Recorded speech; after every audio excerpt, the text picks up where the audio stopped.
Alhamdulillah, salatu wassalamu ala rasulillah wa ala alihi wasallam wa ala ba'd. Ya, Alhamdulillah pada pagi hari yang cerah ini ya, pada minggu pagi kita masih bisa diberikan nikmat Allah Subhanahu wa taala yang salah satunya adalah nikmat keluangan waktu, nikmat kesempatan kita dapat bertemu di forum yang tentunya ini sangat membahagiakan lah. Kenapa? Karena di sini kita sama-sama silaturahmi, sama-sama saling kenal ya. Apalagi ada Bang Gesta. Assalamualaikum Bang Gesta. Bagi teman-teman yang belum tahu, jadi Bang Gesta ini ibaratnya buyutnya teman-teman ya, great grandfathernya kita semua. Beliau dari angkatan 1, ya Masya Allah beliau sekarang kerja di Jakarta ya. Yang nanti sama-sama kita ya kita kulik lah ya, kulik dari pengalaman-pengalaman beliau. Dan tak lupa salawat berikan salam selalu kita haturkan pada junjungan kita semua Habibana wa Nabiyana Muhammad Sallallahu Alaihi Wasallam. Allahumma sholli wa sallim wa barik alaihi, yang tentunya telah mengajarkan kita bagaimana kita berkehidupan sebagai seorang manusia maupun seorang muslim ya. Baik, sebelumnya izinkan saya perkenalkan terlebih dahulu ya diri saya pribadi sebagai moderator ya. Mungkin teman-teman udah lihat poster ya. Eh, Panggil aja Kak Dava atau Mas ya, boleh. Saya dari angkatan 9, jauh ya sama Bang Gesta, jauh sekali. Beliau angkatan 1, saya angkatan 9, tapi qadarullah beliau juga sama-sama di satu kampus ya, satu alma mater dengan saya ketika itu di Jogja. Ya, sedikit banyaknya sudah pernah ketemu ya. Masya Allah sekali Mang beliau ini. Dan di sini teman-teman angkatan 15 ya, 14 apa 15? Coba ada yang mau kenalan, kasih tahu ini angkatan berapa itu ya. Namanya apa? Karena udah lama ya kita nggak tahu nih namanya, makin unik soalnya makin kesini makin unik namanya. Coba ada pengurus angkatannya atau siapa perwakilan nih angkatan berapa nih? Sama namanya apa? Ayo, aduh kok malu-malu ini udah mau jadi mahasiswa jangan malu-malu lah, ayolah. Izin menjawab, Nah, boleh jawab. Sok silakan. Panggilannya siapa? Namanya siapa? nama nama saya Muhammad Arifin, panggilannya Arifin. Oke, Arifin. Ya, Dari mana Arifin? Asalnya? dari dari Cirebon. Oh, Cirebon. Oke. Ini angkatan berapa ya kalau boleh Hmm. tahu? Ini saya dari angkatan 15, namanya Fighter. Oh, Kalau Fighter. perempuannya namanya Fahrenheit. Oh, ada Fighter sama Fahrenheit. Sama-sama Iya, angkatan beda. 15 itu. Iya, sama. Oh, beda ya Iwan Hawat ya, Fahrenheit sama Fighter ya? Iya, Apa sama? sama-sama angkatan 15. Oh, yang Cuma beda Iwan nama. tadi Fighter, yang Awat Fahrenheit. Iya, Oke, makasih ya. Ayo yang lain coba pengen tanya lagi nih selain Arifin. Singkatannya Fighter sama Fahrenheit coba. Tadi Fahrenheit yang Ahwat coba. Ahwat nih ada nggak? Fahrenheit singkatannya apa sih gitu loh. Oh, namanya sampai Fahrenheit kayaknya susah banget singkatannya Fahrenheit. Coba pengen tahu aja. Kalau kalau kami kan 9 angkasa ya. Simpel aja angkasa angkatan 9 gitu.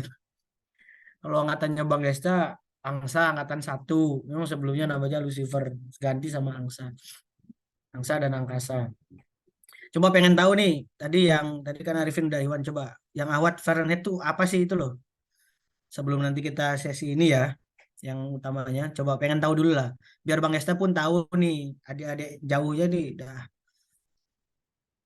apa nama nama singkatannya nih apa nih Fahrenheit nih. Coba awat. Aduh, masa malu-malu semua kalian dah. Jadi mahasiswa ini gimana nih?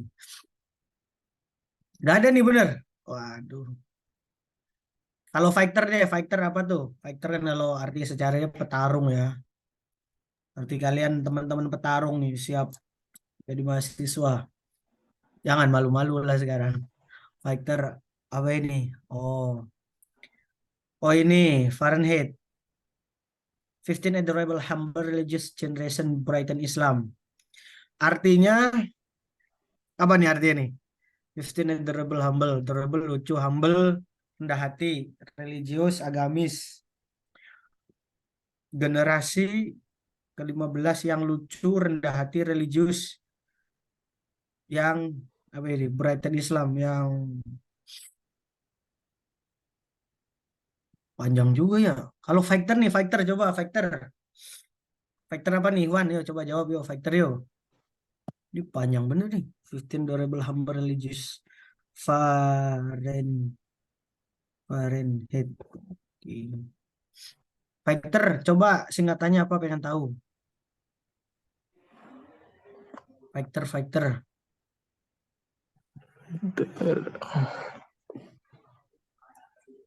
Fighter apa nih singkatannya coba pengen tahu. Bolehlah di meeting chat nggak apa-apa. Atau Arifin mau jawab, oh 15 high generation. 15 Iya high itu. generation. Generasi 15, 15 high generation. Agak kurang sinkron. Cuman oke lah, fighter. Mungkin secara filosofisnya cocok dengan singkatannya fighter ya. Kalian pemberani petarung dan sebagainya. Laki banget lah ya. Oke, terima kasih teman-teman ya. Sedikit mungkin ya, nanti selama kita ngobrol-ngobrol santai dengan Bang Gesta ya, panggilannya walaupun beliau sudah jadi ayah ya, biar kita sesama alumni lebih enak lah ya mungkin. Boleh Mas, Abang, Kakak boleh. Dah kakak tertua beliau ini. Nanti kalau bisa teman-teman jangan sungkan ya, jangan malu ketika pemaparan beliau. Kalau misalkan pengen langsung nanya boleh raise hand dulu nanti atau lewat meeting chat ditampung pertanyaannya ya seperti itu ya. Harapannya teman-teman bisa aktif karena insya Allah ini sangat bermanfaat sekali ya. Apalagi beliau ini sudah banyak pengalaman seperti itu. Dan kalau nanti di tengah-tengah teman-teman yang lainnya belum join boleh di chat ya untuk sama-sama join di Zoom meeting ini. Baik, kita mulai ya acara pada pagi hari menjelang siang ini dengan membaca kalimatul basmalah bersama-sama. Bismillahirrahmanirrahim. Oke, untuk menambah keberkahan dan kekhidmatan acara pada pagi hari ini, insya Allah kita akan mendengarkan tilawatil Quran oleh saudara Zahwan ya. Dipersilakan, monggo. Kalau bisa on cam ya, Zahwan ya. Oh, boleh Kak, boleh Kak. Izin on cam Kak. Boleh, silakan. Oke. Assalamualaikum warahmatullahi wabarakatuh. A'udzu billahi minasyaitonir rajim. Bismillahirrahmanirrahim. Inna lil muttaqina mafada. Hadaiqa wa anaba wa qawaiba asraba. Wa ka'san dihaqa. La yasma'una fiha la'wan wa la kizzaban. جزاء من ربك عطاء حسابا رب السماوات والأرض وما بينهما الرحمن لا يملكون منه خطابا يوم يقوم الروح والملائكة صفا لا يتكلمون إلا من أذن له الرحمن وقال صوابا ذلك اليوم الحق فمن شاء اتخذ إلى ربه مآبا إنا أنذرناكم عذابا قريبا يوم ينظر المرء ما قدمت يداه ويقول الكافر يا ليتني كنت ترابا صدق الله العظيم. Assalamualaikum warahmatullahi wabarakatuh. Waalaikumsalam Terima kasih Kak. warahmatullahi wabarakatuh. Jazakallah khairan jasa pada Zahwan ya yang telah membacakan ayat suci Al-Qur'annya. Semoga apa yang dibacakan kita yang mendengarkan pun mendapatkan pahala kebaikan insyaallah SWT. Amin ya Allah ya Rabbal alamin. Baik, selanjutnya kita beranjak ke acara inti ya. Sebelumnya izinkan memperkenalkan dulu ya pembicara yang subhanallah sekali pada pagi hari ini ya. Nama lengkap beliau Gesta Fauzia Nurbiansyah, SIPMA. Ya. Beliau ini alumni angkatan 1 ya. Jadi udah sangat awal sekali ya. Saya juga belum ada ketika itu. Yang beliau pada awal Multazam berdiri ya, dah menjadi santri. Dan pendidikan beliau, saya bacakan yang terbaru tersingkat aja ya. Beliau mengambil S1 di Universitas Muhammadiyah Yogyakarta ya. Sama kebetulan dengan saya. Beliau mengambil di International Relation atau hubungan internasional ya. Dari 2019 sampai 2013. Lalu beliau juga mengambil Bachelor Degree di International Affairs di University Utara Malaysia. Lalu beliau melanjutkan program studi magister dan mendapat Award of Turkey Scholarship ya di Necmettin Erbakan University, Master of Arts, South Asian Studies and International Relations ya. Jadi masih berhubungan dengan hubungan nasional ya. Jadi masya Allah sekali. Dan dari pengalaman beliau selama studi itu ya di Universitas Muhammadiyah Jakarta, beliau juga sempat menjadi Assistant of Immigration and Permit Affairs. Jadi di bagian imigrasi dan izin keluar negeri ya. Dan staf juga di bagian Biro Hubungan Internasional ya. Lalu beliau selama di Turki pun beliau aktif di salah satu organisasi ya, mungkin teman-teman tadi melihat ya, di PPI Turki atau Persatuan Pelajar Indonesia Turki atau Indonesian Student Association Turki. Beliau sempat jadi Staff of International Relation Bureau di Biro Hubungan Internasional. Beliau juga pernah menjadi Head of Networking International Relation Department. Jadi kepala dari Departemen Hubungan Institusi dan Jaringan. Dan beliau alhamdulillah ya ketika 2018 menjadi chairman-nya atau ketua PPI Turki. Jadi Masya Allah sekali ya. Pengalaman beliau sangat banyak terutama dalam hubungan internasional. Ya, makanya beliau sekarang pun masih terkait kerjaannya ya. Sekarang di Jakarta ya, Bang Gesta ya, kalau nggak salah. Jadi wah sekali ya. Jadi teman-teman sangat disayangkan sekali kalau teman-teman nggak berpartisipasi aktif ya pada kesempatan kali ini. Sebelumnya boleh Bang Gesta minta tolong on cam biar teman-teman bisa melihat ya. Nah, Masya Allah sekali. Assalamualaikum Bang Gesta. Waalaikumsalam warahmatullahi wabarakatuh. Bagaimana kabarnya? Sehat. Alhamdulillah, alhamdulillah. Jadi ini ya kakak tertua kita semua ya. Teman-teman jangan malu-malu ya. Ini kakak kita semua juga. Harapannya teman-teman bisa aktif ya selama nanti kita bincang-bincang. Dan sedikit banyaknya ini dengan Bang Esta akan ngobrol tentang studi abroad ya. Bagaimana teman-teman kan ini nanti mau jadi mahasiswa ya. Apakah nanti ada peluang ke studi abroad? Gimana caranya terutama mungkin dari spesialisasi Bang Gesta ya ke Turki. Itu alurnya gimana sih gitu loh. Ke Turki scholarship itu gimana? Jalurnya seperti apa? Pembukaannya tanggal berapa dan sebagainya. Kita akan simak bersama-sama ya. Sedikit banyaknya. Karena beliau juga sudah siap, mungkin pada Bang Gesta, waktu dan tempat dipersilakan. Tafadhol. Baik, syukran jazakallahu khairan jaza untuk Dafa ya. Bismillahirrahmanirrahim. Assalamualaikum warahmatullahi wabarakatuh. Waalaikumsalam warahmatullahi wabarakatuh. Alhamdulillahirabbil alamin wassalatu wassalamu ala asyrafil anbiya'i wal mursalin wa ala alihi washabihi ajma'in. A'udzu billahi minasyaitonir rajim. Bismillahirrahmanirrahim. Kuntum khairu ummah ukhrijat lin-nasi ta'muruna bil ma'ruf wa tanhauna 'anil munkar wa tu'minuna. Rasulullah sallallahu alaihi wasallam. Alhamdulillahirabbil alamin. Puji syukur kehadirat Allah Subhanahu wa taala yang telah memberikan kita kesempatan, memberikan kita nikmat sehat, nikmat kesempatan yang di hari Ahad ini kita bisa bersilaturahim, yang mana dulu di pondok mungkin nggak sempat ketemu, tapi di forum ini kita bisa bertemu gitu ya. Bisa ketemu, bisa berkenalan, wajah, yang mudah-mudahan berlanjut hingga ke jannah gitu. Salawat serta salam adalah kita haturkan kepada Nabi kita Muhammad SAW. Semoga juga pada keluarganya, sahabatnya, tabi'in tabi'at, dan juga kita sebagai umatnya yang selalu mengharapkan syafaat dari dirinya di yaumul akhir nanti.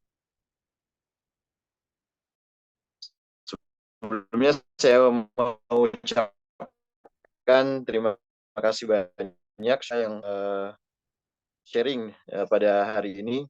Mungkin sempat diundur waktu itu. Ifah tawarkan di minggu awal bulan ini, tapi kebetulan saya banyak agenda. Alhamdulillah, ala kulli hal kita bisa ketemu pada hari ini. Saya juga ucapkan terima kasih pada Dafa yang tadi sudah membuka acara ya. Udah ngasih briefing sedikit tentang saya, walaupun yang disampaikan Dafa itu banyakkan mungkin hyperbola itu. Sebenarnya masih belum ada apa-apanya. Insya Allah lebih banyak pengalamannya Dafa di UMY, walaupun Dafa masuk ke UMY dan masuk ke Al-Mutajam beberapa tahun setelah saya gitu. Tapi insya Allah Dafa ini orang yang harum namanya di Al-Multazam maupun di UMY gitu kan, dokter, Masya Allah ini. Enggak juga. Sebenarnya tadi mau open cam dari awal room dibuka, cuman aneh malu gitu. Teman-teman yang lain juga, adik-adik kita nih belum pada open cam gitu kan. Iya nih, Takutnya malu-malu nih. Oh, aneh malu. ngeliat adik-adik aneh ini pada ganteng gitu kan, aneh nggak ganteng sendiri gitu kan, malu juga. Mungkin boleh kalau yang Ikhwan, aneh tunggu dulu biar open cam semua. Belum mandi atau udah mandi. Iya nih, Minggu. Yang mungkin ya, Aduh. yang penting tutup aurat gitu kan. Yang Ikhwan dulu, yang Ahwat silakan kalau misalkan siap untuk open cam, open cam. Memang saya agak terbiasa dengan Zoom, tapi Zoom juga biasanya waktu zaman COVID itu mic meeting maupun mengisi acara itu open cam, kita biar terlihat teman-teman gitu kan, biar lebih namanya silaturahim gitu. Kalau misalkan nggak ngelihat mungkin agak kurang gitu kan. Fadol, mungkin teman-teman yang bisa open cam, adik-adik Ayo, open cam open nih. cam dulu sebelum kita ini. Zahwan, tadi Zahwan yang baca Al-Quran, Fadol. Maaf Kak, lagi jalan. Oke. Ini takutnya ini kayak zaman-zaman kuliah nih. Ini pernah ngisi kelas gitu, ada satu orang nggak open cam, ternyata beliau ketiduran gitu kan. Yang lainnya udah pada open cam semua. Gitu. Jadi walaupun sedikit yang yang hadir, aneh berharap ini benar-benar bisa ngasih manfaat buat antum semua, karena waktu adalah uang gitu kan. Di Ahad ini di mana teman-teman mungkin yang lain sedang tertidur pulas setelah capek beraktivitas gitu kan. Nah, ini sebelumnya mau nanya juga, ini yang hadir di sini itu yang udah lulus atau yang masih di IAM ya? Yang udah lulus Kak. Udah lulus Kak. Udah lulus. Ya. Berarti udah dapat universitas ya? Saya belum. Udah Kak. Belum. Mudah-mudahan yang belum, insya Allah dapat universitas terbaik bagi dirinya gitu ya, bukan universitas terbaik di dunia atau di baik buat personal dirinya gitu. Oke, mungkin daripada panjang lebar, insya Allah ini coba mau sharing beberapa slide gitu ya, atau pengalaman aneh yang sedikit ini kepada teman-teman semua, kepada adik-adik semua. Karena ini mungkin Dava, yang saya ini ada 2 akun, jadi saya pakai 2 devices. Kebetulan laptop saya ini speakernya bermasalah. Boleh minta tolong di co-host yang satu lagi? Bentar, yang satunya ya. Nama akunnya sama juga. Panitia minta tolong ya, yang hostnya ya, dijadikan akun satunya. Sudah. Oke. Terima kasih. Anda mau tanya kabar dulu, ini semuanya sehat semua ya? Sehat insya Allah. Nanti kalau misalkan ada yang mau tanya atau diskusi, Ane lebih seneng langsung gitu. Ketika Ane sampaikan materi, langsung aja. Di situ mau diinterupsi atau mau bertanya, fadol. Jangan sungkan-sungkan, walaupun kita berbeda umurnya jauh, tapi insya Allah Ane masih muda juga gitu. Baik, Ane share.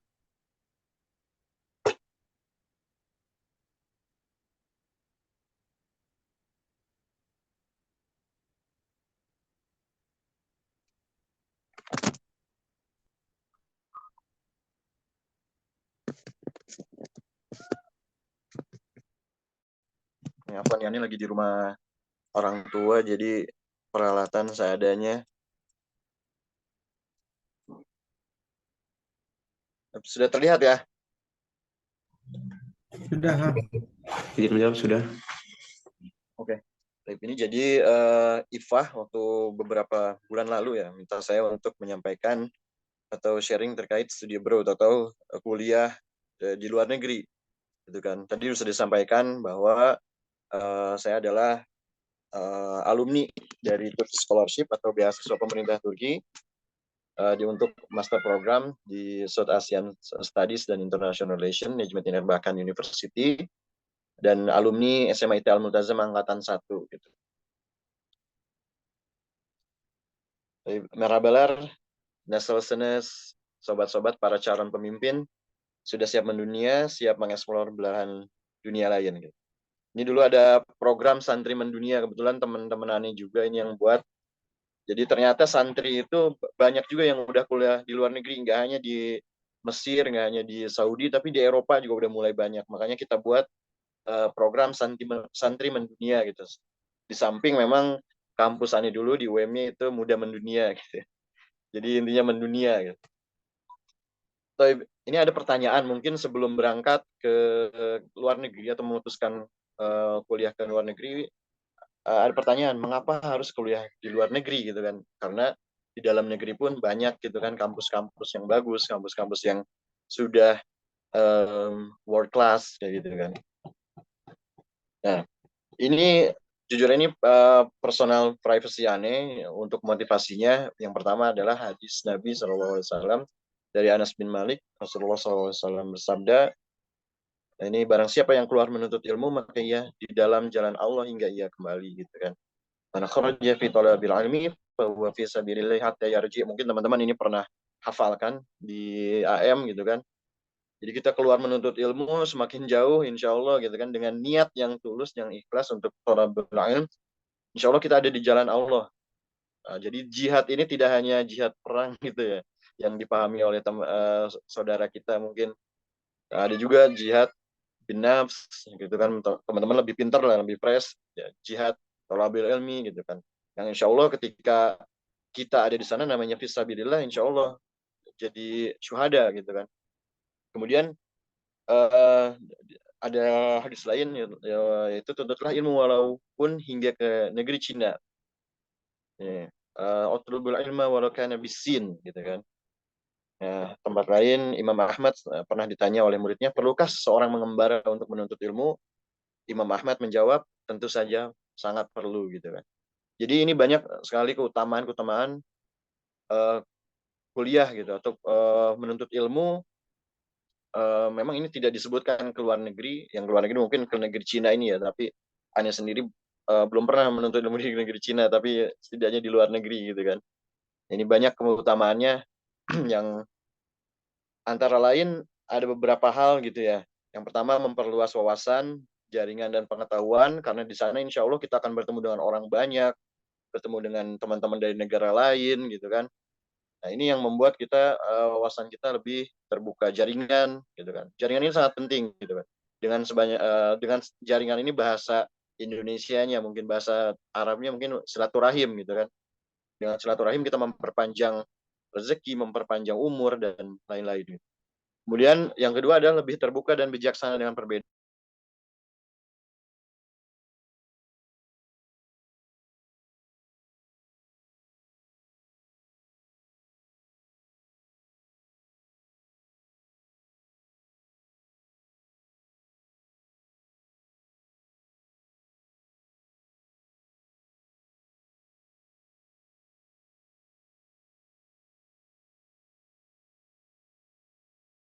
Bijaksana memahami orang lain.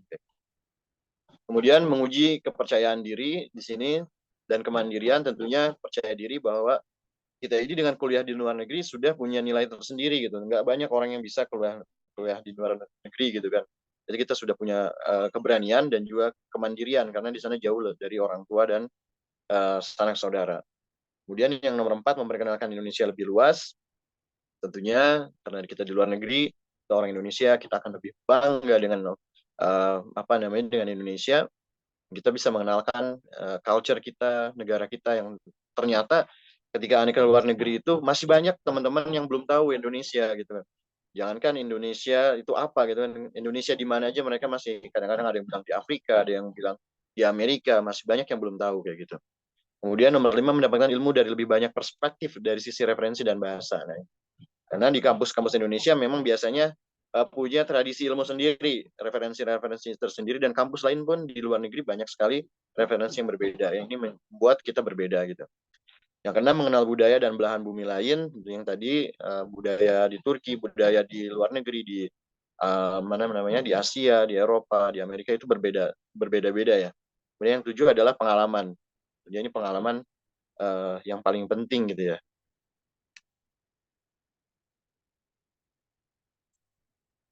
Oke, ini ada beberapa cara untuk kuliah di luar negeri. Mungkin yang teman-teman pernah tahu. Yang pertama adalah beasiswa pemerintah atau dari universitas gitu. Ini banyak jenisnya, nanti saya akan coba share ke teman-teman. Kemudian ada student exchange. Ini biasanya kita udah keterima di kampus di Indonesia. Kemudian ada program untuk kuliah di luar negeri, baik 1 semester ataupun 3 semester gitu kan. Nah, ketika pulang ke Indonesia bisa double degree. Kemudian ada short courses yang seminggu sampai 2 minggu, ada beasiswa ayah bunda atau biaya pribadi. Nah ini memang yang paling mudah itu beasiswa biaya pribadi gitu. Biaya pribadi ini paling mudah lah. Nah, tapi kalau misalkan orang tuanya punya apa namanya punya rezeki yang cukup baik gitu kan. Cuman kalau misalkan bagi teman-teman kayak aneh gitu ketika S2 itu orang tua sudah lepas tangan karena di apa namanya di umur segitu aneh diminta mandiri. Nah, aneh mencari beasiswa pemerintah gitu kan. Kemudian jenis-jenis beasiswa juga ada 2 paling tidak. Yang pertama adalah full scholarship, yang mana full scholarship ini mencakup semua biaya, baik itu living cost, biaya perjalanan ketika beasiswa, biaya tinggal, sampai dikasih uang saku gitu kan. Kemudian yang kedua ada beasiswa partial scholarship atau beasiswa yang sebagian aja, misalkan kuliahnya aja yang dibiayain atau biaya research-nya aja kayak gitu. Ini banyak banget emang beasiswa ataupun cara-cara untuk kuliah ke luar negeri kayak gitu. Yang aneh sayangkan memang sependek aneh ada di Turki, alumni Al-Muntazam juga memang ada beberapa yang kuliah di Turki juga. Ada juga waktu di Malaysia juga ada yang di Malaysia. Cuman yang aneh sayangkan sependek aneh ada di sana, teman-teman AM, alumni AM kesana berangkat dengan biaya sendiri gitu. Padahal banyak sekali beasiswa-beasiswa yang bertebaran dan juga mudah gitu kan untuk didapatkan. Nah, mudah-mudahan ini di angkatan apa angkatan yang sekarang tuh tadi Fahrenheit kalau yang untuk akhwatnya, yang ini fighter tadi ya. Yang mudah-mudahan ini juga bisa mendapatkan beasiswa gitu. Beasiswa ini bukan hanya dibiayain tapi di sana ada jaringan yang kuat gitu kan. Misalkan kayak misalnya di Australia ada Australian alumni gitu kan. Di Amerika ada American alumni gitu kan. Jadi di sini tidak hanya embel-embel alumni, tapi di sana ada jejaring yang mana bisa membantu kita karir ke depan dan juga pekerjaan kayak gitu. Nah, ini ada beberapa persiapan untuk kuliah di luar negeri sebetulnya yang sebetulnya memang udah mudah banget sekarang kuliah di luar negeri itu. Google kita sudah ada, segala macam sudah ada gitu kan. Nah, ini setidaknya ada beberapa step. Pertama menentukan dan mencari info negara tujuan. Misalkan ini jurusan HI, ini lebih seneng di Turki gitu kan. Turki kenapa nggak di barat? Ini lihat di Turki ini terletak di tengah dunia gitu kan. Dan di sana ada 2 benua, apa namanya, benua Eropa dan Asia. Ini bisa dalam satu waktu belajar di Turki itu melihat ke kondisi dunia di barat maupun di timur gitu. Jika Ane belajar di Indonesia itu lebih banyak belajar HI membahas tentang Asia Pasifik gitu kan. Teman-teman yang di Eropa lebih banyak yang belajar HI di tentang beasiswa apa namanya tentang Eropa dan juga Amerika. Nah, ketika Anda di Turki, Anda bisa melihat di kedua sisi gitu kan. Seperti yang disampaikan oleh Presiden Turki sendiri, Pak Presiden Erdogan, Turki itu adalah barat di barat dan timur di timur. Jadi dua-duanya bisa. Gitu. Kemudian step yang kedua adalah melakukan pendaftaran.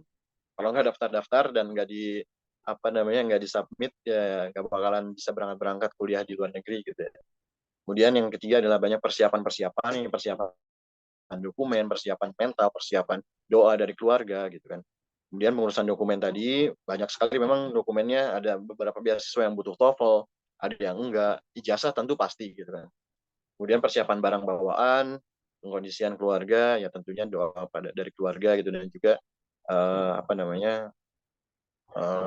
pengkondisian mana kalau misalkan beasiswa ya sementara cover kos-kos apa yang perlu di-cover. Kalau biaya sendiri tentunya harus disiapkan semuanya gitu.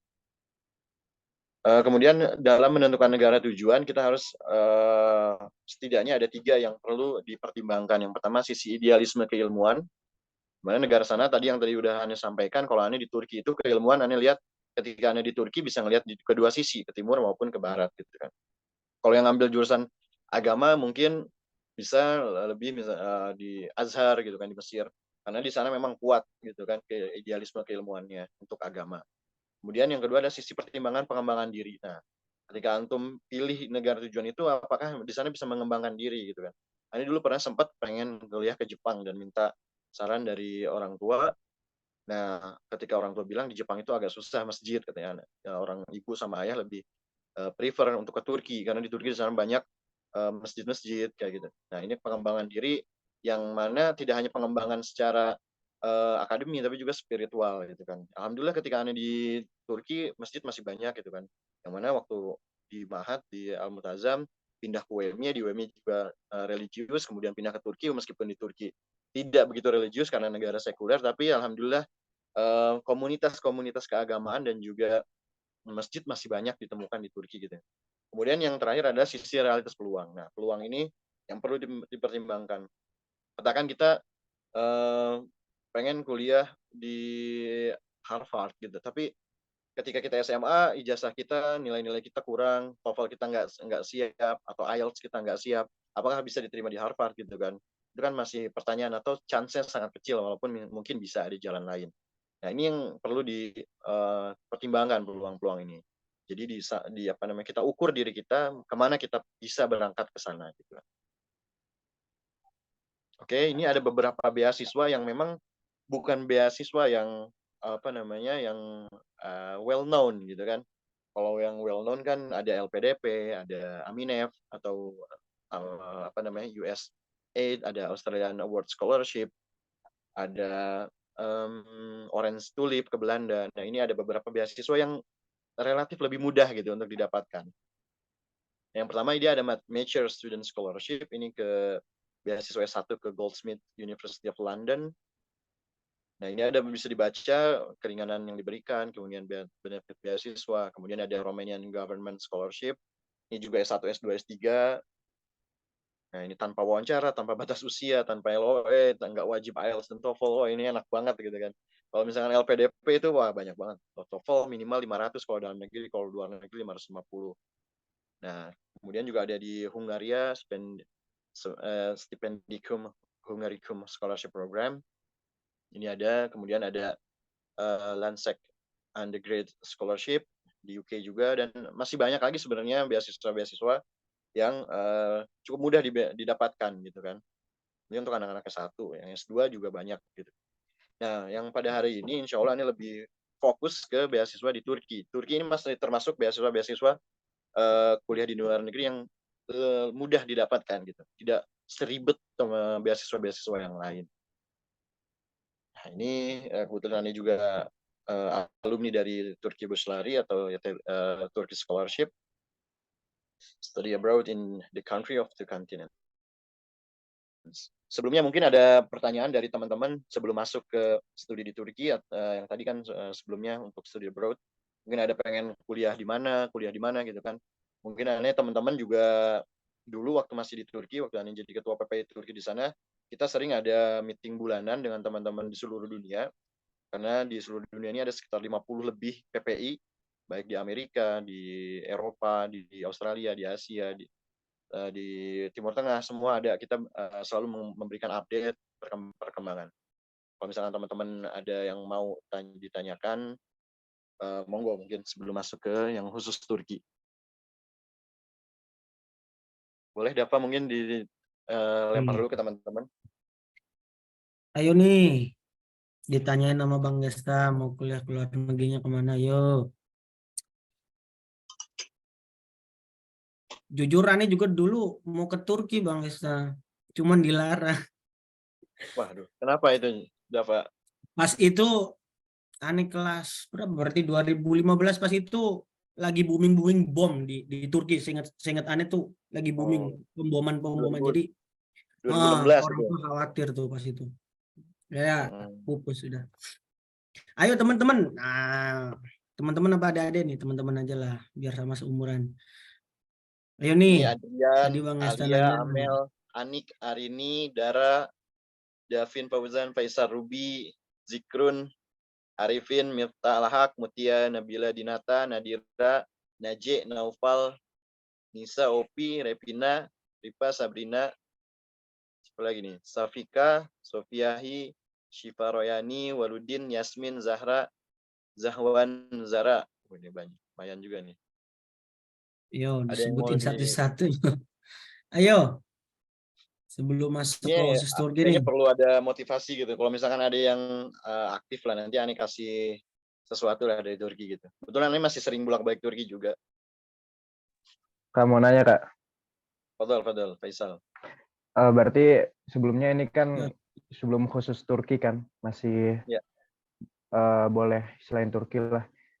Ini saya mau nanya, kalau misal pertama kan kita misal S1 kan dalam negeri ya, misal nih yang banyak PTN, kan S1 dalam negeri. Cuman kita tuh kalau misalkan mau S2 di luar negeri itu lebih baik lewat jalur mana gitu. Soalnya kan kalau misalkan dari lulus AM nih, lulus Mutazam, mau langsung ke Turki atau mau kemana kan kayaknya udah dikasih jalur tuh Kak dari Mutazamnya. Biasa kan ada apa sih kayak kerjasama gitu. Nah, tapi kalau misal kita S1 di dalam negeri, terus pengen S2 di luar negeri, itu kan bahasanya cari jalurnya mungkin lebih ribet ya dari SMA gitu. Mungkin saya nanya tipsnya aja gitu sih Kak. Oke, makasih Nah, Faisal. langsung Ani jawab ya. Silakan Dapat dulu. izin ya. Ya, Faisal ya. Faisal, sebetulnya ketika saya juga kan masuknya S1 di UMY gitu kan, S2-nya baru ke luar negeri gitu, baru ke Turki gitu. Sebetulnya ketika S1 sendiri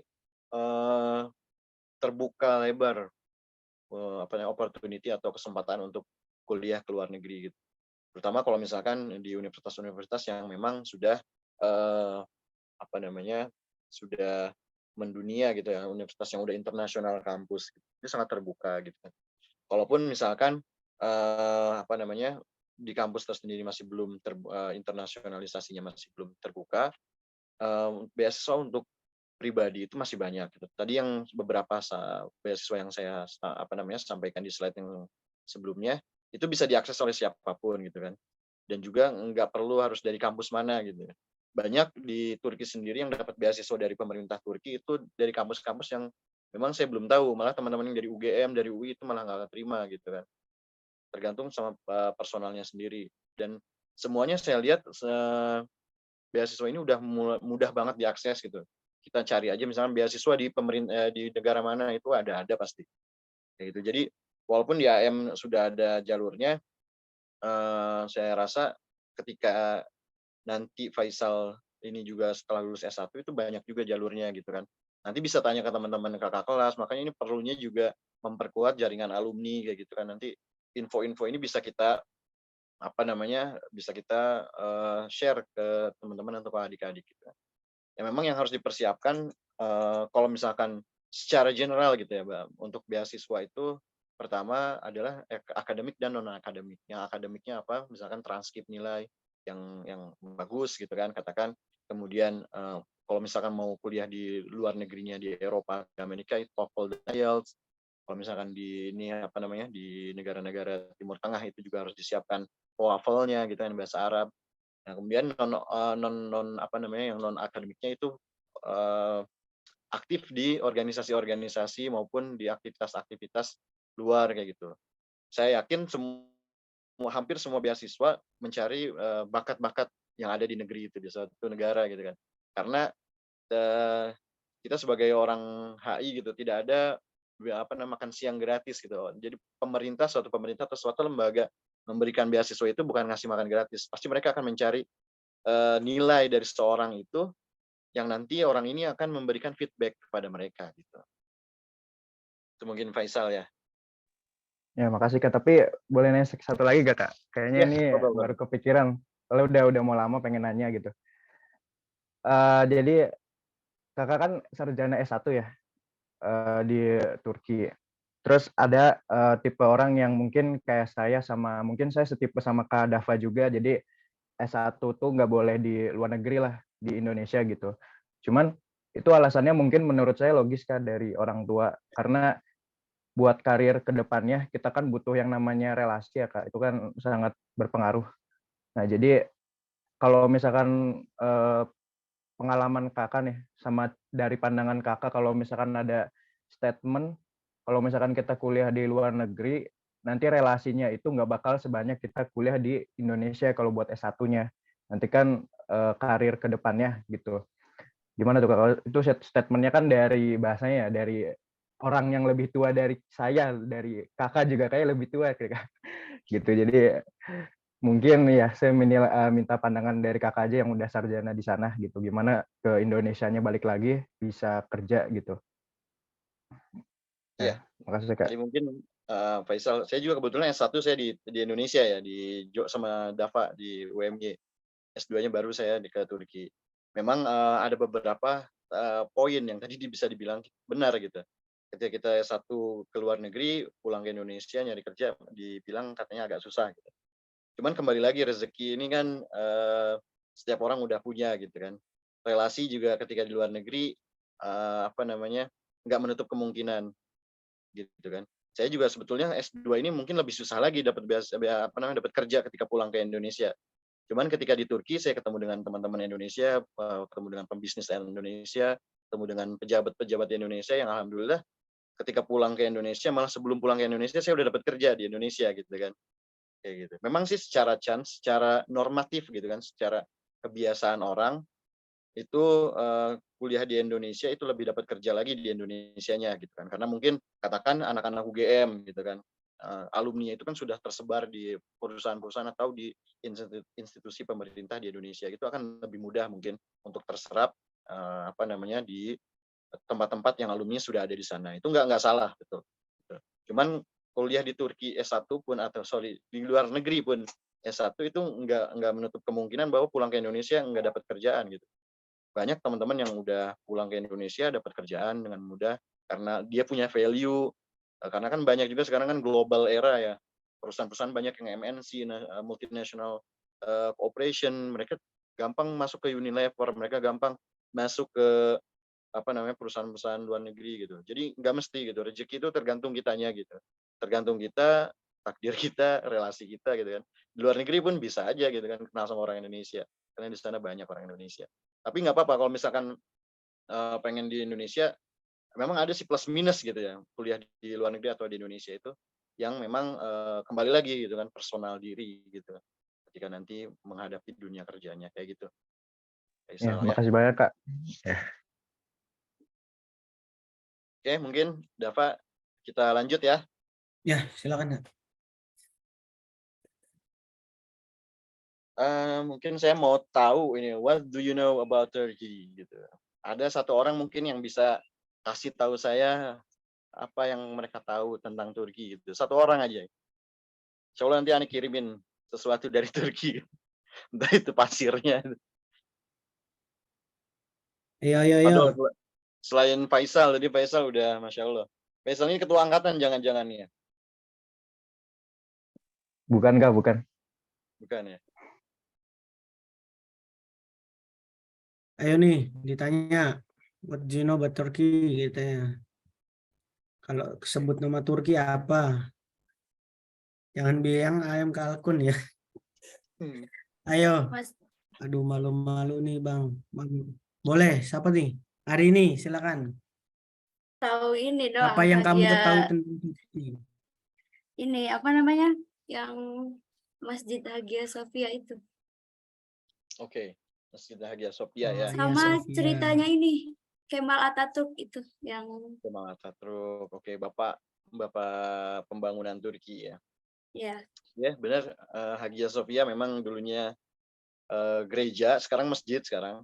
Sebelum masjid ini museum, sebelum museum itu masjid, sebelum masjid itu gereja. Dulu zaman Bizantium itu adalah gereja, yang mana itu simbol pembebasan Istanbul ya, dulunya Konstantinopel.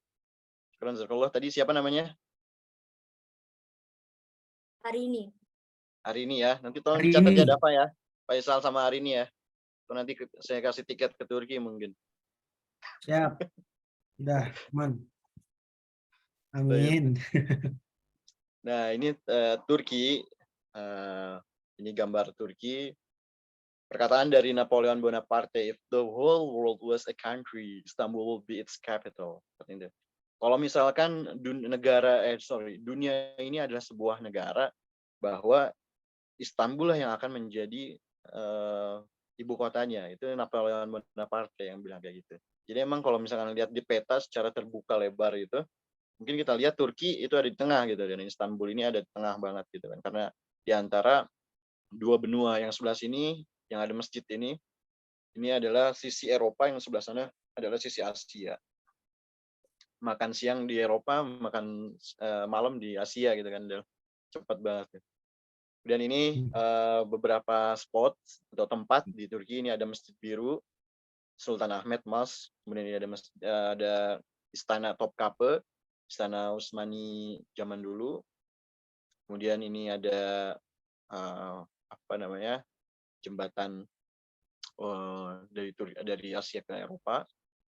Juga ada beberapa spot yang ya cukup enak gitu kan. Ini ada Gunung Ramrut, ada juga tempat ski di Turki itu. Ada kebun tulip terbesar di dunia. Jadi memang tulip itu sebenarnya bukan dari Belanda. Dulunya tulip itu hadiah dari Kesultanan Ottoman ke Kerajaan Belanda. Nah, di Belanda malah jadi lebih famous gitu kan. Ini juga ada reruntuhan dari zaman Yunani di Turki itu. Jadi sebagian, kalau misalnya teman-teman pernah nonton film Troy itu ternyata di Çanakkale. Itu di Çanakkale itu bagian dari Turki sekarang. Kalau dulunya memang Yunani. Di sana ada kuda Troy juga. Nah, ini gambaran Indonesia ke Turki. Jadi dari Indonesia ke Turki itu 9.000 km gitu kan. Dengan pesawat yang direct itu 12 jam dan perbedaan waktunya sekitar 4 jam.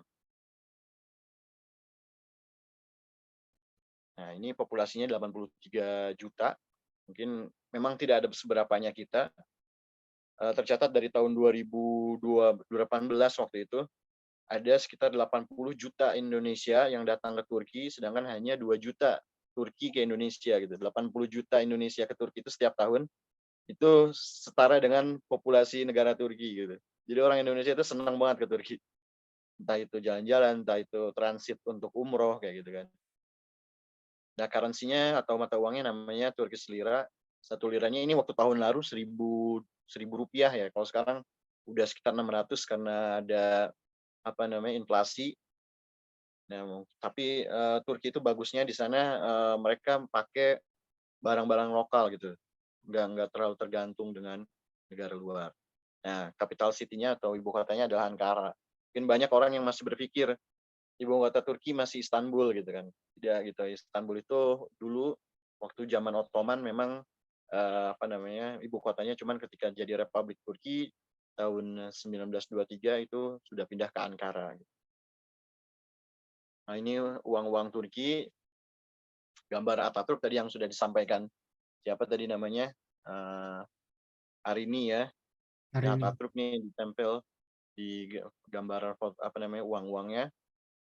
Kemudian Turki juga adalah negara dengan 4 musim gitu. Di sana ada salju, nggak sampai -20 waktu itu di kota saya. Kemudian ada musim semi, ada musim gugur, ada musim panas juga. Jadi hampir sama kayak negara-negara di Eropa gitu kan.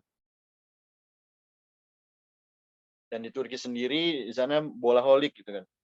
Karena mereka negara sekuler, teman-teman saya di Turki itu bilang agama ini bola ini lebih penting daripada agama gitu untuk sebagian orang. Jadi memang benar-benar bolaholik gitu kan. dan pada tahun ini kan rencananya Liga Champion finalnya di Turki, di Istanbul. Ada beberapa, Besiktas, kemudian ada Fenerbahce yang suka ikut ke Champion gitu ya. Kemudian ada pertanyaan biasanya, Kak, gimana sih caranya kuliah di Turki? Kenapa di Turki gitu kan? Nah, ini mungkin ada sedikit apa namanya intermezzo gitu kan di film sinetron Layangan Putus gitu, Kapadokia. It's my dream, not her. Ya, gitu kan. Jadi di Kapadokia sendiri ada di Turki gitu kan. Nah, ini Kapadokia yang disebut sama film itu. Nah, di sini memang tempat banyak balon-balon dan jadi tempat wisata favorit. Jadi banyak banget di Turki itu selain kuliah, saya memang banyak main gitu. Yang harusnya biaya kuliah S2 saya 2 tahun atau 3 tahun, kebetulan saya di sana S2-nya 4 tahun gitu ya. Karena terlalu betah mungkin ya di Turki. Nah, ini ada beberapa jalur untuk kuliah di Turki. Yang pertama YTB atau Turkish Scholarship, yang mana yang pertama ini yang paling saya rekomendasikan ketika teman-teman kuliah di Turki. Karena beasiswa Turki ini atau YTB Scholarship ini adalah beasiswa dari pemerintah Turki langsung, gitu. Jadi official. Dan ini sudah mencakup semuanya, university, program, kemudian akomodasi, tempat nginep, kemudian juga dikasih jajan, kemudian juga dapat asuransi, kemudian juga biaya kuliah. Jadi semuanya kita datang ke sana mungkin bawa uang berapa saja untuk kehidupan sekitar sebulan. Kemudian setelah itu beasiswa dan biaya-biaya lainnya sudah akan masuk ke dalam rekening kita gitu kan. Kemudian ada TDP ini beasiswa juga dari pemerintah Turki tapi dari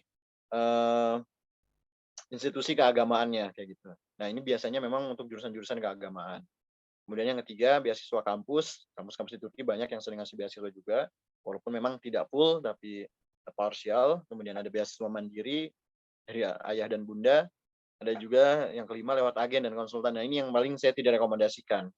Kalau misalkan teman-teman di sini ada yang mau lewat agen atau konsultan pendidikan, mohon dicek dulu apakah mereka benar-benar yang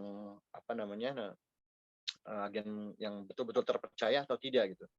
Monggo kalau misalnya nanti ada teman-temannya yang lain yang tidak ikut di forum ini, mungkin ada yang dengar-dengar misalkan, oh saya masuk lewat agen ini, agen A atau agen B, monggo silakan dikonsultasikan sama saya atau dikasih kontaknya ke saya gitu kan, supaya teman-teman agen-agen di pendidikan juga enggak seenaknya, karena banyak sekali ketika saya zaman masih di Turki, ada mereka agen itu nauzubillah min dzalik mendatangkan mahasiswa dari Indonesia ke Turki, setelah di Turkinya ditinggal.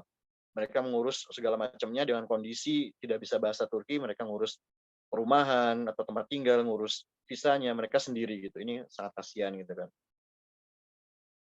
Nah, apa itu Turki Beslari? Turki Beslari atau disebut juga beasiswa YTB adalah beasiswa di bawah lembaga diaspora Turki di luar negeri gitu kan. Nah, ini ada yang 1 S2, S3 tadi yang sudah saya sempat sampaikan. Memang beasiswa ini programnya dari Presiden Erdogan langsung gitu. Karena sempat yang tahun ini Presiden Erdogan misalkan tidak terpilih lagi jadi presiden, itu beasiswa ini akan dicabut sama oposisi gitu. Ya, tapi alhamdulillah ala kulli hal Presiden Erdogan kembali terpilih dan beasiswa ini masih lanjut gitu kan. Ya, ada yang mau masuk tadi? Atau nggak sengaja mencet?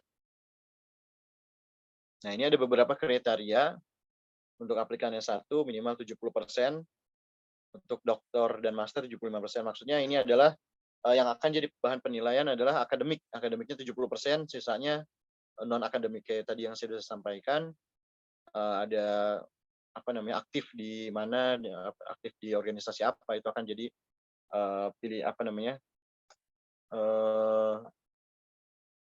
bahan yang akan dijadikan pertimbangan untuk mendapatkan beasiswa ini.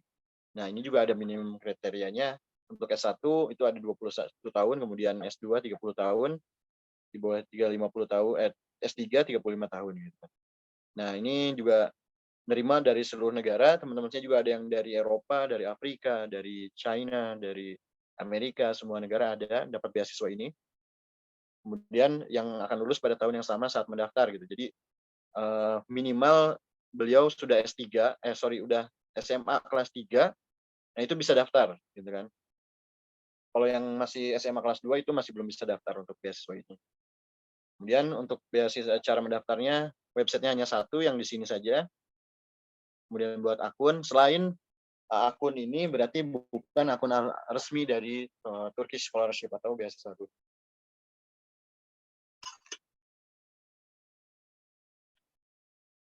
Oke, ini persyaratan dokumennya mungkin bisa dibaca.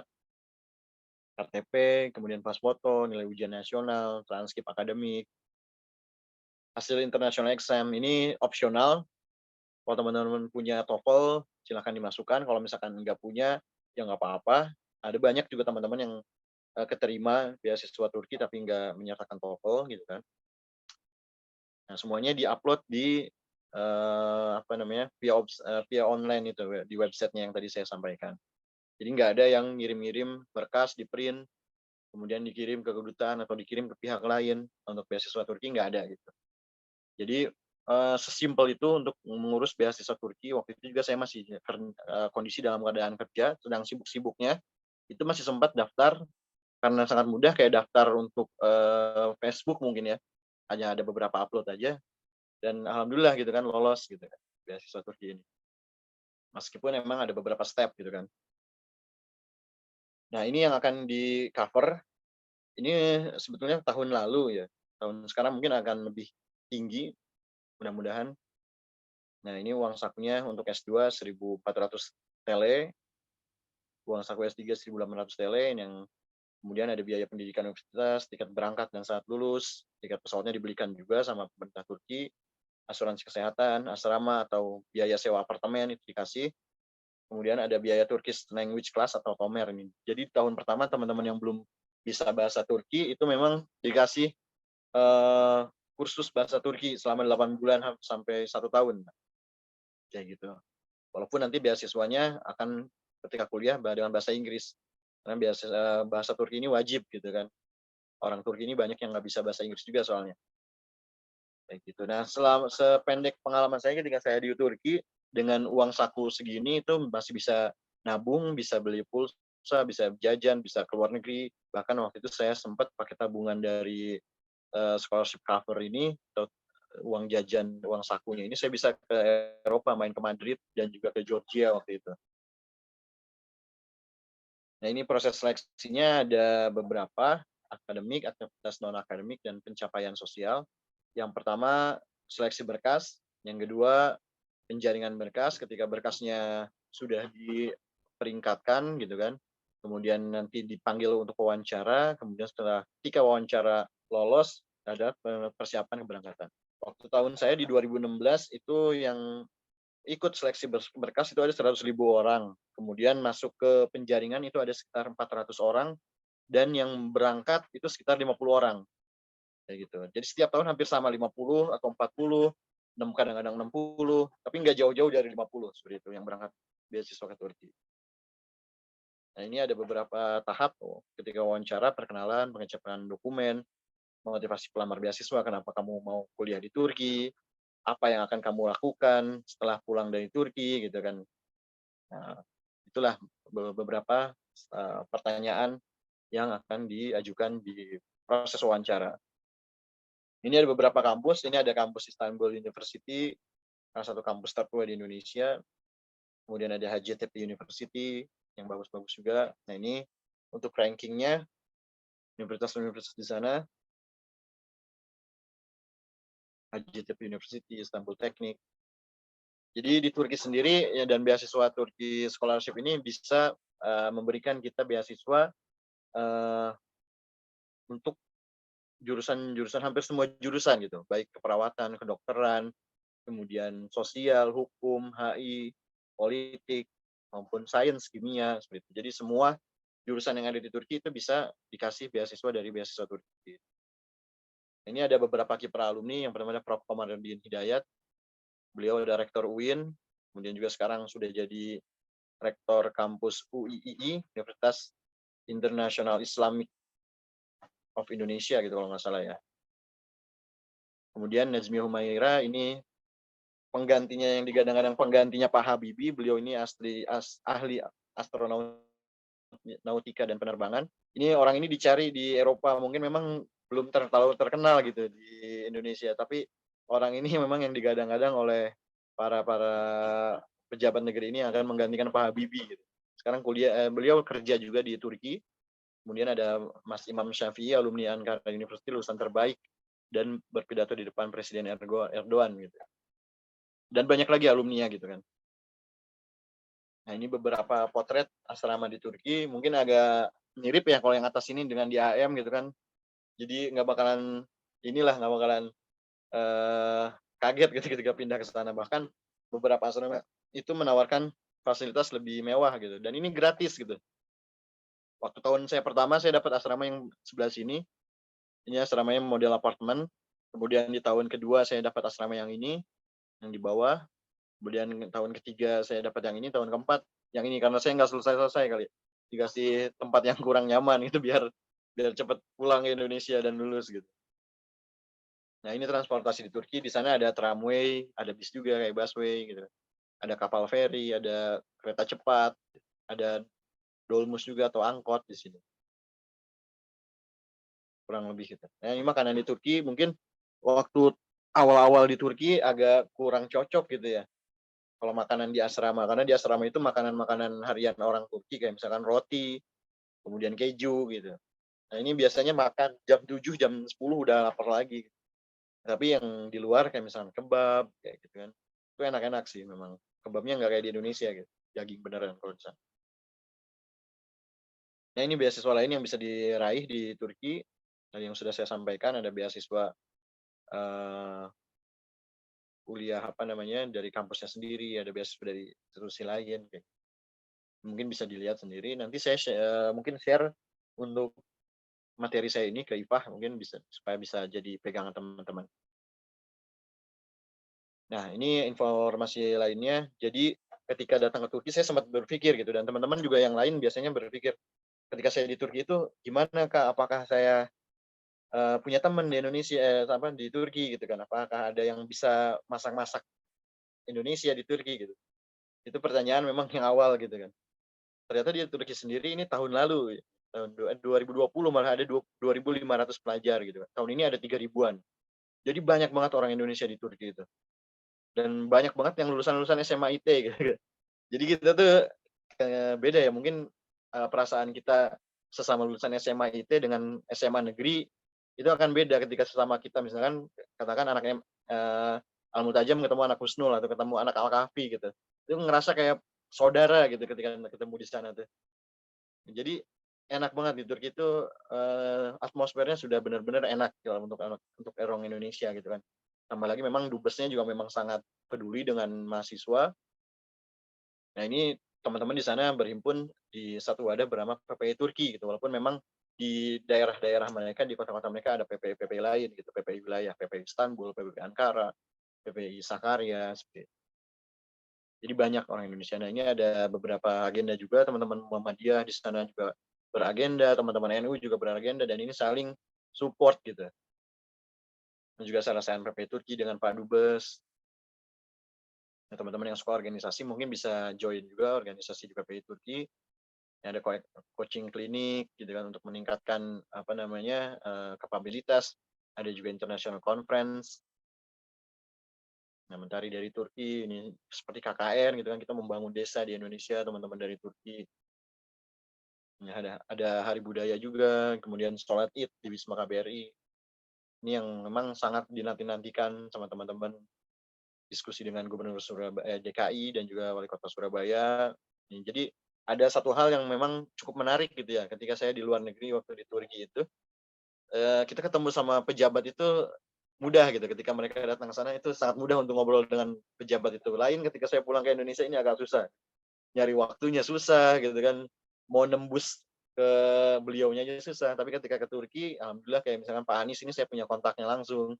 Bu Risma juga ngasih kontak kayak gitu kan, beberapa Bang Sandiaga Uno sampai sekarang dekat gitu kan, sering tanya kabar, dan beberapa pejabat lainnya gitu. Jadi alhamdulillah gitu. Jadi link di luar negeri itu lebih mudah mungkin. Kalau tadi disampaikan Faisal ya, tadi plus minus itu Sal. Nggak selamanya di luar negeri itu susah gitu kan untuk link gitu kan. Kebetulan tempat di mana saya bekerja sekarang juga yang mengasihnya itu salah satu pejabat kita juga, beliau yang referensikan saya ke perusahaan ini gitu kan. Jadi sebelum pulang dari Turki itu saya udah dapat kerja gitu. Tergantung itu pembawaan diri dan juga kapabilitas gitu kan. Nah, ini juga ada kegiatan sosial, kita ngasih bantuan ke teman-teman anak-anak yang korban perang Suriah, karena di Turki banyak pengungsi dari Suriah, Afghanistan gitu. Ini ada diskusi juga dengan ASEAN Secretary di Jakarta, ada diskusi dengan Global Peace Foundation, ada juga diskusi dengan LIPI atau sekarang namanya BRIN, juga kita ada silaturahim internet. Jadi jaringan tidak hanya di Turki, tapi di Indonesia juga kita bangun gitu. Dengan yang saya alami dengan saya berada di PPI Turki atau di Turki waktu dulu, itu akses di dalam negeri itu lebih mudah gitu. Dan saya bilang, saya dari teman-teman mahasiswa Turki, ketika datang ke NET itu langsung diterima dengan baik. Datang ke DPR diterima dengan baik, ke kementerian diterima dengan baik. Gitu. Karena mungkin punya nilai gitu, kita ini membawa, karena yang disampaikan oleh teman-teman diplomat itu, teman mahasiswa ini adalah diplomat juga. Second track diplomasi, jadi harus dibekali, harus disupport sama pemerintah kayak gitu kan. Nah, ini mungkin kata-kata terakhir tapi bukan yang terakhir banget gitu.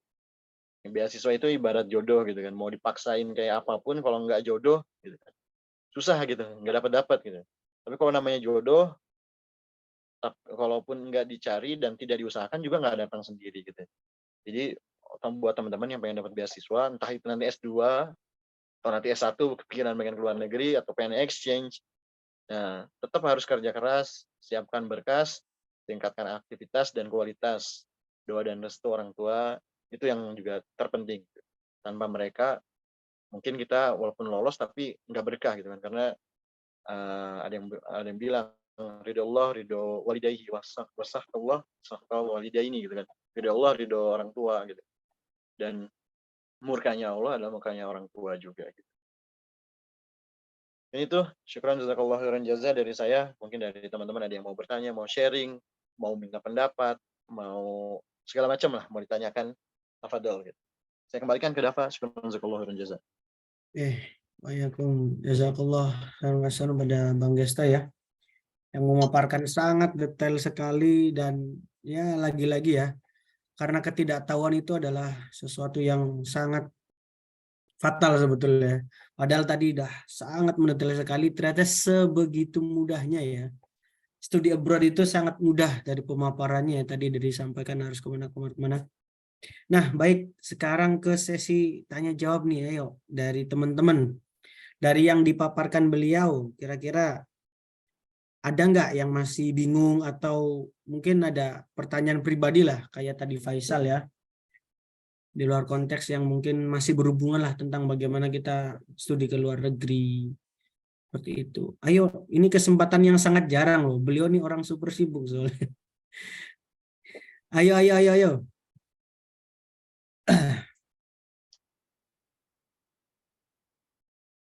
Ada yang bertanya nggak nih?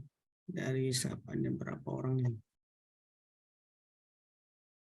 Gavin kayaknya mau tanya tuh tadi. Enggak, Kak. Gak nyimak, soalnya kan tadi fokus nyupir, Kak. Oh iya. Fokus nyupir dulu aja Pak biar. Makanya susah. Dengerin doang aja sih cuma itu. Ya. Oke, siapa Ada nih? kan anak Faisal tuh yang mau ke Turki kan? Tapi nggak ikut join nggak?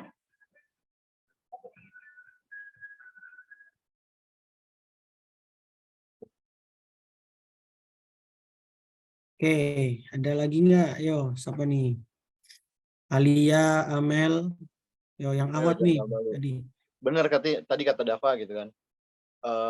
Ketika kita mau masuk dunia universitas atau kampus itu kalau malu-malu ya udah susah gitu nanti. Ada peribahasa gitu kan, malu bertanya sesat di jalan gitu. Kalau di AM mungkin malu-malu masih oke lah karena lingkungannya masih segitu aja. Kalau keluar malu gitu, itu akan sesat gitu, tersesat nanti di sananya. Dan mahasiswa itu sangat erat kaitannya dengan vokal gitu, tentang kritis gitu, menyampaikan pendapat, bertanya, beradu argumen gitu. Memang ketika di AM saya dapat itu juga karena organisasi. Dulu ada namanya Fokustik, sekarang masih ada ya. Masih. Masih ada ya? Dulu alhamdulillah ini termasuk Ashabul Awalunnya Fokustik itu yang buat sama teman-teman Husnul, sama Manbaul Ulum gitu. Di sana Masih. teman-teman emang dari luar sangat, Masya Allah gitu, sangat kritis. Ya, Dari situ kulturnya aneh yang beda-beda. belajar. Iya. Nggak ada yang nanya nih, ya udah, aneh yang nanya aja Bang. Tadi kan 50 orang ya, dari berbagai mungkin tujuan lah, dari sekian ratus ya tadi ya. Itu paling banyak kalau boleh tahu peta penerimaannya itu ke daerah mana, terus fokus studinya itu paling banyak apa? Kalau boleh tahu dari 50 orang yang keterima itu biasanya. Ya, dari yang 50 orang yang keterima itu memang untuk fokus kotanya itu tiap tahun berbeda, Pak. Gitu. Kemudian untuk jurusannya juga beda-beda tergantung dengan aplikasinya. Tapi memang yang paling sedikit itu kedokteran. Kedokteran itu setahun paling ada 1 atau 2 kedokteran. Mungkin karena mahal ya, Dava ya. Dava sendiri inilah ngalamin lah kuliah di kedokteran kayak gimana gitu. 1 atau 2. Nah, sisanya pengalaman saya yang sosial sama yang eksakta itu sama ya, dibagi 2. Tapi memang yang biasanya dijadiin patokan itu yang S1, 50 orang itu termasuk S1, S2 dan S3. S1-nya itu yang paling banyak, biasanya hampir 30 orang lah katakan gitu. Ya, kalau katakan 50 orang itu 30 orangnya adalah S1, S2-nya itu kemungkinan ya hampir 15, sisanya S3, itu 5 orangnya S3. Jadi memang benar-benar benar-benar kompetitif lah. Karena di sana juga dikasih semua gitu kan. Pulang tuh ke Indonesia saya masih sempat bawa uang gitu loh. Walaupun di sana udah saya habisin gitu. Berarti cukup gitu kan. Kapan lagi kita kuliah kita dibayar gitu. Biasanya kan kita kuliah kita yang ngeluarin duit gitu kan. Ini kuliah kita dibayar, bisa jalan-jalan, bisa dapat ilmu juga gitu. Jadi cukup kompetitif lah Dava. 15 ya, oke. Nah ini ada yang nanya nih dari hari ini Bang Esta. Kalau untuk belajar bahasanya itu gimana ya katanya? Ya, kalau untuk belajar bahasanya, jadi memang kalau teman-teman yang belum bisa bahasa Turki atau yang belum punya sertifikat Turki, bahasa Turki sampai at least B2, jadi level di bahasa Turki itu ada A1, A2, B1, B2, C1, C2. Nah nanti ketika datang ke Turki itu memang kayak saya, misalnya contohnya saya 0 sama sekali tidak bisa bahasa Turki gitu. Datang ke Turki itu saya kuliah bahasa Turki dulu selama 8 bulan sebelum masuk ke kelas. Jadi kita belajar bahasa Turki sama belajar tentang budaya Turki di sana tuh. Nah, alhamdulillah saya sendiri sampai saat ini sudah tersertifikasi C1. Jadi sudah termasuk yang di level inilah proficient ya. Proficient user gitu kan. Jadi seperti itu. Jadi harus belajar dulu bahasa Turki gitu. Walaupun nanti ketika kuliah pakai bahasa Inggris, ngambil program yang bahasa Inggris. Kayak gitu. Oke, berarti 2 bahasa ya minimal ya, Turki dan Inggris. Turki dan Inggris. Alhamdulillah juga kan teman-teman kalau dari AM ada bahasa Arab. Di sana banyak teman-teman kita dari Suriah, dari Saudi gitu kan. Itu jadi bantu juga waktu Ane pertama kali datang ke Turki. Ane dapat kamar apartemen itu kebetulan 3 orang teman Ane orang Suriah. Nah, Ane nggak bisa bahasa Turki. Mereka ngomong bahasa Arab, Ane timpalin bahasa Arab, kaget mereka gitu kan. Wah, kamu bisa bahasa Arab juga? Iya, akhirnya kita ngomong bahasa Arab tuh di kamar gitu kan. Jadi seru juga. Itu ya hari ini ya. Dia ada bahasanya mungkin idadnya mungkin lah ya Bang ya. Untuk penyetaraan bahasanya di sana. Jadi jangan khawatir. Sudah terfasilitasi di sana. Oke, ada lagi nggak nih? Ayo jangan malu-malu nih. Jangan malu-malu. Ada lagi nggak? Oke, kalau nggak ada, Ane nanya lagi Bang. Tadi kan ada beberapa proses ya, selain penasaran soalnya masih kecewa atas keputusan dulu nggak ke Turki. Kan tadi ada stepnya ya, ada 4 step ya. Jadi bikin akun, terus seleksi berkas sama wawancara ya. Nah di wawancara ini kira-kira ada nggak mungkin pertanyaan yang selain tadi ya motivasi apa, yang misalkan khusus kan mungkin kalau Anda pernah dengar itu apa yang kamu tahu ya tadi tentang Turki, budayanya lah. Kira-kira ada pertanyaan yang khusus nggak menjurus ke sana gitu? Yang mungkin jadi nilai plus lah sebagai kita Ya. nanti kalau jawab gitu. Jadi ada satu kesempatan menarik juga, yang ditanya tentang Turki. Emang nggak semua orang ya apa yang kamu tahu tentang Turki. Tapi ada kadang-kadang pertanyaan tuh random. Ada satu orang waktu itu tahun 2018 kalau nggak salah, award di tahun 2018. Dia itu ketika ditanya tentang Turki, dia tahu tentang Turki memang nggak banyak. Dia tahu cuman capital city-nya Ankara, kota terbesar Istanbul. Tapi yang menjadi menarik adalah dia tahu lagu nasional Turki. Memang saat itu juga dia nyanyikan langsung di depan interviewer gitu kan. Saya nggak tahu tapi apakah itu yang membuat dia lulus atau bukan. Tapi waktu itu sempat viral dan dia lulus gitu. Dan dia diterima di Ankara University, di Universitas di Ankara gitu. Tapi memang saya sendiri waktu dulu nggak tahu gitu tentang Turki, jujur aja Dava. Walaupun saya anak HI, saya nggak banyak tahu tentang Turki. Saya tahu cuman ya Turki merdeka sekian. Bahkan yang saya tahunya Istanbul dengan Ankara aja. Negara lain, kota lain saya nggak tahu. Yang ditanya malah waktu itu pertanyaan terakhir saya waktu di interview saya masih ingat. Dia nanya, kamu tahu nggak perusahaan yang membuat kereta cepat di Indonesia gitu. Pertanyaannya sangat random gitu kan. Waktu itu saya nggak tahu gitu. Padahal kayak CIC gitu kan. Kereta cepat Indonesia Cina gitu kan katanya itu. Dan dia nanya itu. Saya satu-satunya pertanyaan terakhir dari semua pertanyaan, cuman satu itu yang saya nggak bisa jawab. Tapi alhamdulillah saya juga lolos. Gitu. Random bener ya. Random banget. Oke, makasih Bang.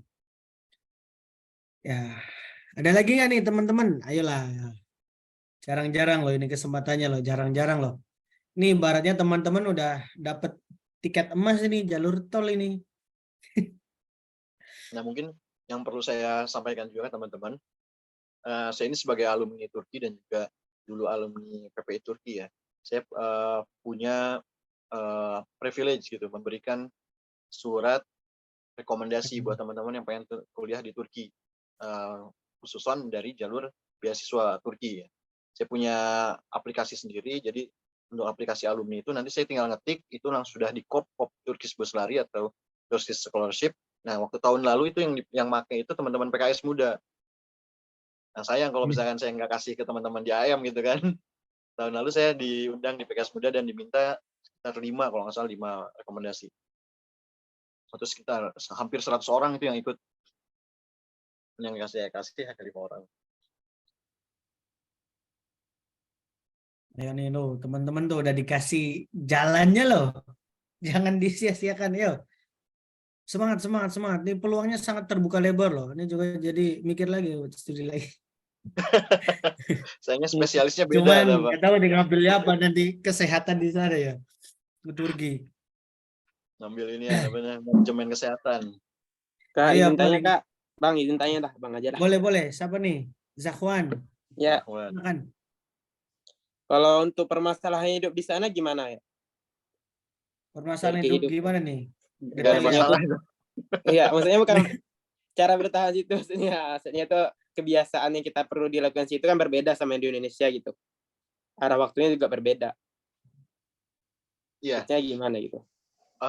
Sebenarnya secara sosial keagamaan hampir mirip ya, karena mereka di sana mayoritas Islam pertama. Walaupun mereka memang negara sekuler. Tapi tahun kebelakang azan 5 waktu sama kayak di Indonesia. Terus mereka juga Muslim gitu kan. Jadi gini, orang Turki itu unik gitu. Sholatnya mereka mungkin jarang anak-anak mudanya itu ya, tapi pengetahuan mereka tentang Islam itu sangat tinggi gitu. Karena mungkin mereka itu terbawa dari zaman Utsmani gitu ya. Jadi seperti keluargaan, persahabatan, itu mereka kental sekali. Jadi saya sih nggak merasakan shock culture ya, shock budaya gitu. Saya nggak merasakan itu. Cuman yang saya shocknya itu makanan yang waktu pertama tadi yang saya sampaikan, awal-awal saya makan roti gitu kan. Tapi kesini-sini karena ketemu orang Indonesia, kita masak nasi bareng, buat gorengan bareng kayak gitu. Dan lama-lama juga di Turki makanannya ini aja masuk aja gitu, makan di luar kayak gitu kan. Nah, kalau sisi sosialnya saya rasa nggak jauh beda sama Indonesia. Teman-teman di sana welcome, hangat gitu kan. Apalagi orang Turki itu sangat senang sama orang Indonesia.